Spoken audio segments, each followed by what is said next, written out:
गिनती भी नहीं कर पाए, ऐसे बचाए। सब लोग द्वार की तरफ देखने लगे।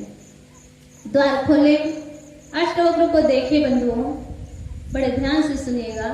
जैसे अष्टवक्र के शरीर को देखे, सारे लोग एक स्वर से हंसने लगे उनके शरीर को देख करके। जैसे हंसने लगे तो अष्टवक्र भी हंसने लगे। जैसे हम किसी को हंसते देखते हैं ना, नहीं जानते तब भी हंस देते हैं, हंसते हैं ना। मुझे तो हंसी आ जाती है भाई, बात क्या है नया जानो ना, तब भी हंसी आ जाती है। अब किसी को रोते हुए देख करके ना रोना भी आ जाता है। किसी के घर सब रो रहे हैं, वहां जाके कोई नहीं हंस सकता। हंस सकता है क्या? मैं तो नहीं हंस सकती भाई। तो अष्टवक्र सबको देख करके हंसने लगे। तो जैसे अष्टवक्र हंसे तो सब लोग चुप हो गए और अष्टवक्र कहे, तुम क्यों हंसे? सब लोग कह रहे हैं, जो अपने आप को विद्वान समझते हैं, ज्ञानी समझते हैं, वो लोग कह रहे हैं, क्या कह रहे हैं? तुम क्यों हंसे? तो अष्टवक्र कहते हैं, तुम सब लोग क्यों हंसे? पहले उधर से आवाज आई, मैं तो तुम लोगों को देखकर हंसा, लेकिन तुम मुझ पहले क्यों हंसे? तब सारे लोग एक स्वर से कहते हैं, हम लोग ना तुम्हारे ये शरीर को देख के हंसे। तब अष्टवक्र क्या कहते हैं बंधुओं, बड़ा कठोर शब्द कहे, मैं तुम चमारों को देख करके हंसा। कोई ऐसा कर सकता है? जब ऐसे बात राजा जनक सुने तब उनके कदमों पे आकर के गिर गए। यही ऐसा विद्वान है, ज्ञानी है, जो मेरे समस्या का समाधान कर सकता है, मेरे प्रश्नों का उत्तर यही दे सकता है। और जैसे चमारों को देख करके हंसे कहे और अष्टवक्र वहां से निकलने लगे। बंधुओं, मैं तो समझता था कि ये ज्ञानियों की सभा है, विद्वानों की सभा है, लेकिन यहाँ तो सारे चमार लोग बैठे हैं। जब ऐसे कहे और निकलने लगे तो राजा जनक उसके पैर पकड़ लिए और कहे, भगवान मेरी समस्या का समाधान आप ही कर सकते हैं, क्षमा करिए भगवान, आपके अपमान ये लोग किए, उसके तरफ से इस सभा के जितने विद्वान जन बैठे हैं उनके तरफ से मैं क्षमा मांगता हूँ, मुझे क्षमा करिए और मेरे समस्या का आप समाधान करिए। ऐसे करके उनको बैठाए। बंधुओं, जो ज्ञानी होते हैं ना तुरंत क्षमा कर देते हैं। तो अष्टवक्र क्षमा कर दिए सबको और बैठ गए राजा जनक के गद्दी में।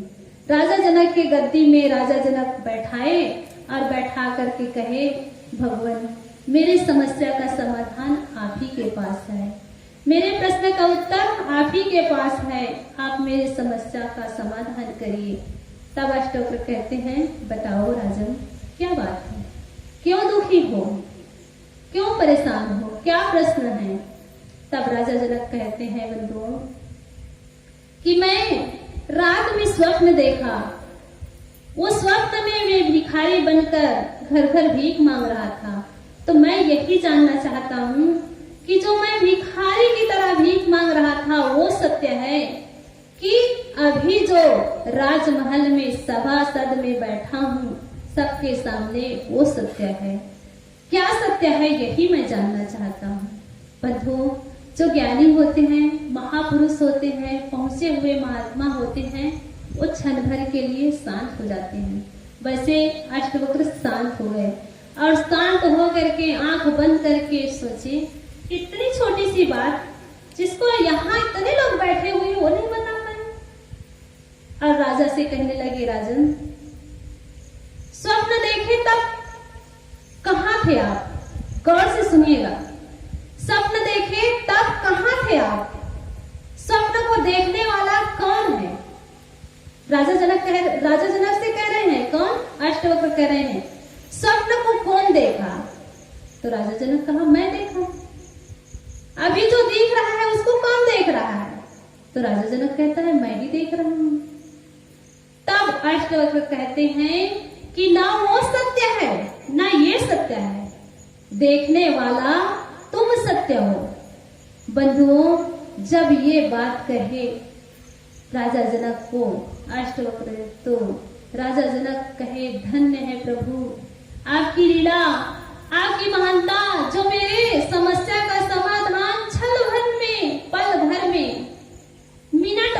कर दिए, जबकि मैं घंटों परेशान हो रहा।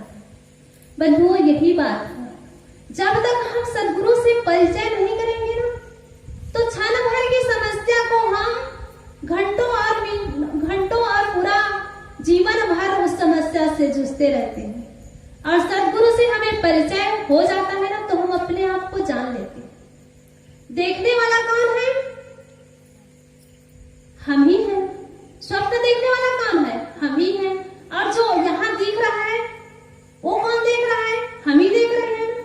तो जब तक से हमें सदगुरु का परिचय नहीं होगा ना, तब तक से हम सही मायने में शांति को प्राप्त नहीं कर सकते। तभी तो कहा है सदगुरु कबीर साहब ने, बड़े गयो बड़ा मनो रोम रोम अहंकार, और सतगुरु के परिचय बिना चारों वर्ण चमार। ये चमड़ा का शरीर जो मिला हुआ है, इसको थोड़ा से छीन ली। अब थोड़ा से क्या, मैं कपड़ा पहनी हुई हूँ, मेरे कपड़े उतार दे, आधे लोग चले जाएंगे, कैसे साधु है, पागल हो गई है। और कपड़े से उतारने के बाद इसका चाम थोड़ा निकाल दे, यहाँ कुछ लोग नहीं रहेंगे। इसे और थोड़ा अंदर जाते हैं, हड्डी भर रहे ना, तो यहाँ कोई नहीं रहेंगे। ऐसे है बंधुओं ये हमारा शरीर, और इसी चाम के मोह में हम, इसी चाम की सुंदरता में हम अहंकार करके हम सदगुरु की खोज ही नहीं कर पाते हैं। तो हमें जब तक सदगुरु के खोज नहीं करेंगे, सदगुरु से परिचय नहीं करेंगे, तब तक हम अपने आप को नहीं जान सकते। और जब तक हम अपने आप को जानेंगे नहीं, तब तक हमारे जीवन में शांति मिलेगी नहीं। और हम सब चाहते हैं, अगर मैं पूछूं कि कौन दुख चाहता है, तो सब एक स्वर से कहेंगे कि साहेब कोई नहीं चाहते दुख। और अगर मैं कहूं कि सुख कौन चाहता है, शांति कौन चाहता है, शांति की अनुभूति कौन चाहते हैं, तो सब एक स्वर से कहेंगे कि साहेब कौन नहीं चाहेगा शांति की अनुभूति, कौन नहीं चाहेगा सुख। सब चाहते हैं सुख, सब चाहते हैं शांति, लेकिन चाहते तो हैं, लेकिन हम वो कार्य करते हैं क्या? तो हमें वो कार्य करना है। हमारे जीवन में जितने दुर्गुण दोष है, उनको एक तरफ हम रखें और एक तरफ सदगुरु को अपने सिर पे रखें। जब तक हमें बंधुओं सदगुरु का परिचय नहीं होगा ना, हमारा जीवन अधूरा ही होगा। माता पिता से हमारा जन्म हुआ है और गुरु से हमारा दूसरा जन्म होता है। जब तक हम गुरु नहीं किए होते हैं, तब तक हम अधूरे होते हैं। सचमुच में कहा जाए तो मानव में नहीं गिनती होता है। जब तक गुरु का स्थान हमारे सिर में नहीं होता है ना, हमारे सिर पे उनका आशीर्वाद नहीं होता है, तब तक हम मनुष्य नहीं कहलाते हैं। तो जो लोग अपने आप को मनुष्य कहलाना चाहते हैं, जो अपने जीवन का कल्याण करना चाहते हैं, वो सदगुरु के नजदीक जाएं, सदगुरु से अपने आप के परिचय कराएं, अपने आप का खुद परिचय करें। तभी हम अपने जीवन को समझ सकते हैं, जान सकते हैं और अपने जीवन को सार्थक बना सकते हैं। वैसे समय पूरा हो गया है और अब मैं चाहती हूँ कि सत्संग को यही विराम दिया जाए, क्योंकि जीवन में हम ना जितना सुनना चाहे उतना ही कम ही है। चाहे रात भर सुन लेना, वो भी कम ही है। तो मैं चाहती हूँ कि हम सत्संग में आए हैं ना, तो सत्संग में आए हैं तो यहाँ से कुछ न कुछ लेकर जाएं। और एक बात और बता दूं, सदगुरु कबीर साहेब नारी और नर को बराबर दृष्टि से देखे हैं। और जो आज नारियों को जो सम्मान मिल रहा है ना संविधान की तरफ से, वो किसकी देन है? संविधान की देन नहीं है, सदगुरु कबीर साहब की देन है। सदगुरु कबीर साहब कहते हैं, बुझ बुझ पंडित बीरवा न होए, आधे बसे पुरुष आधे बसे जोए। जो इंसान नारियों को तुच्छ समझते हैं ना, उनसे मैं निवेदन करती हूँ कि वो ये भावना अपने दिल से हटा दे, नहीं तो फिर उन्हीं को ना रोना पड़ेगा। वेद में भी ये बात आई है, यत्र नारायणते पूज्यन्ते तत्र देवता। जहाँ नारी की पूजा होती है वहाँ देवता निवास करते हैं। अगर अपने घर में सुख शांति का आगमन चाहते हैं, सुख शांति और चैन चाहते हैं ना, तो नारी का सम्मान करना सीखें। और जो नारी का सम्मान नहीं करते हैं ना, उनके घर में कलह, दुख, तकलीफ जीवन भर छोड़ेगा नहीं। ये बात आप लोग समझ लीजिए। और नारियों से निवेदन है कि जो सम्मान सदगुरु कबीर के द्वारा मिला हुआ है, शासन के द्वारा मिला हुआ है, बराबर का अधिकार मिला हुआ है, उसका हम दुरुपयोग ना करें, उसका सदुपयोग करें और अपने अधिकार को जाने, अपने सम्मान को जाने और समान भाव से हम जिए। कोई हमारे पीछे चले ये भाव नहीं होना चाहिए। दोस्तों में जैसे प्रेम होता है ना, वैसे नर और नारी में, स्त्री और पुरुष में, पति और पत्नी में प्रेम होना चाहिए। तभी हमारा जीवन सुखमय, शांतिमय हो सकता है। हमारी रचना साहब 2 पुस्तक लिखी है। जिंदगी के दरवाजे पे मौत की दस्तक, संस्कार से भरी हुई पुस्तक है ये। सिर्फ ये कपिल नारायण की जीवनी ही नहीं है बंधुओं। जैसे बच्चों को उठाने के लिए भी माता पिता क्या कहते हैं? गधा, घोड़ा, कुत्ता, बिल्ली भी कह देते हैं। इस बात को मैं बार बार कहती हूँ कि बच्चे को गाली देते हैं कि अपने आप को गाली देते हैं।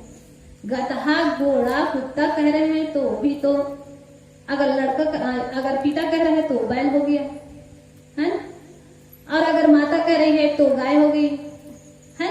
और अपने बच्चे को अगर कुत्ता कह रहा है तो बाप कह रहा है तो कुत्ता हुआ, और माँ कह रही है तो कुत्ती हुई।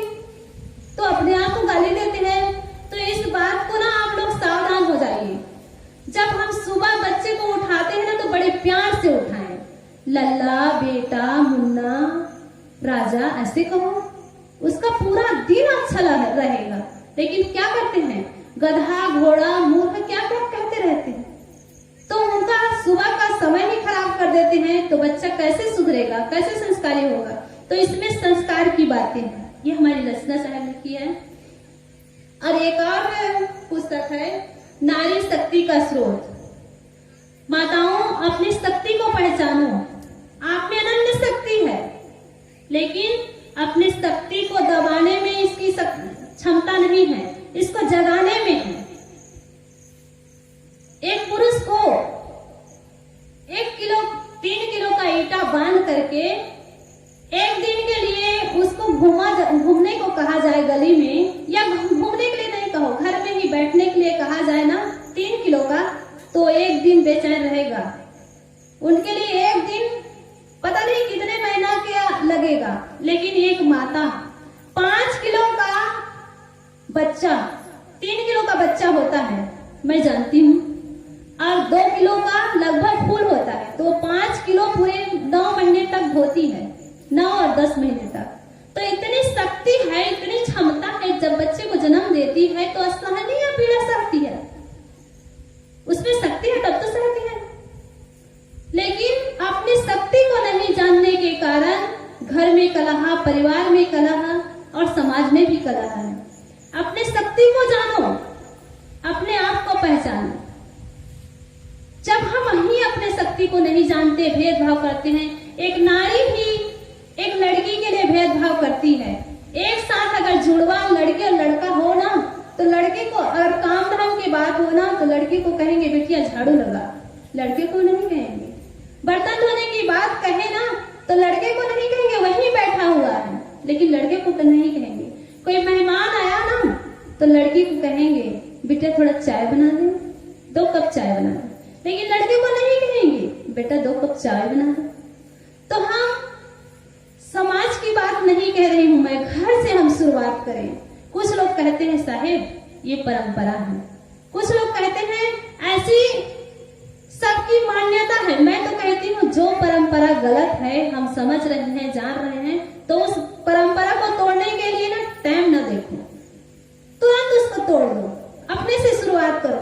बंधुओं, जब हम कोई कार्य पहली बार करते हैं ना, तो लोग हमारी हंसी करते हैं, विरोध करते हैं, बाद में तक के दौड़ जाते हैं। लेकिन हम अगर वहीं अड़े रहें, खड़े रहें, डट जाए ना, तो सब पीछे हट जाते हैं।